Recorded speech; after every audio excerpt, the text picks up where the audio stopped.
Au nom du Père et du Fils et du Saint-Esprit. Amen. Évangile de Jésus-Christ selon saint Jean. Le premier jour de la semaine, Marie-Madeleine se rend au tombeau du grand matin. C'était encore les ténèbres. Elle s'aperçoit que la pierre a été enlevée du tombeau. Elle se tenait près du tombeau, au dehors, toute en pleurs. Et en pleurant, elle se pencha vers le tombeau. Elle aperçoit deux anges vêtus de blanc, assis l'un à la tête et l'autre aux pieds, à l'endroit où avait reposé le corps de Jésus.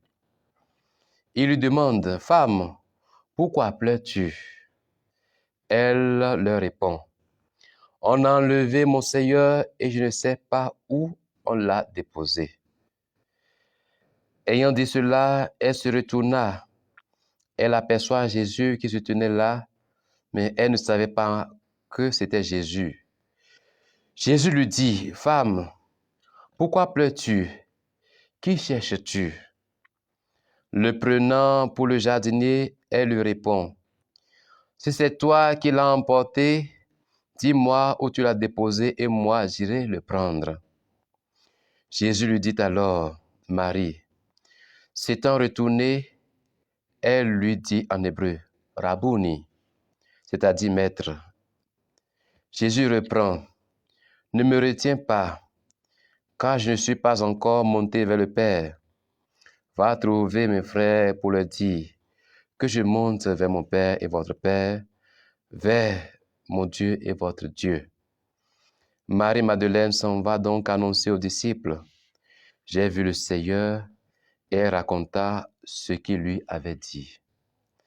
Acclamons la parole de Dieu. Louange à toi, Seigneur Jésus. Frères et sœurs, dans le Seigneur, nous célébrons aujourd'hui la fête de Marie-Madeleine, l'apôtre. Nous souhaitons donc bonne fête à toutes les personnes qui portent ce prénom. Frères et sœurs, comme nous le savons bien, Marie-Madeleine était une femme qui avait été possédée et qui avait été délivrée par Jésus. Et lorsque Jésus a délivré cette femme a fait, à travers Jésus, l'expérience de l'amour de Dieu. Et c'est cet amour de Dieu qu'elle a expérimenté, qui l'a amené à aller à la recherche de cet homme qui a été tué un vendredi saint. Et donc, ce que la vie de Marie-Madeleine nous apprend aujourd'hui, c'est de faire l'expérience vraiment de l'amour de notre vie, d'être des amoureux de Jésus. Tant que nous n'arriverons pas à faire la même expérience que Marie-Madeleine, c'est-à-dire que tant que nous n'arriverons vraiment pas à tomber amoureux de Jésus, nous ne pourrions pas être de vrais chrétiens, de chrétiens missionnaires. C'est l'amour qu'elle a pour Jésus qui l'a amené à aller au tombeau à la recherche de l'être bien-aimé. Et c'est là qu'elle a eu la bonne nouvelle de la résurrection du Christ. Elle va donc partir des larmes à la joie pour aller annoncer la bonne nouvelle aux apôtres.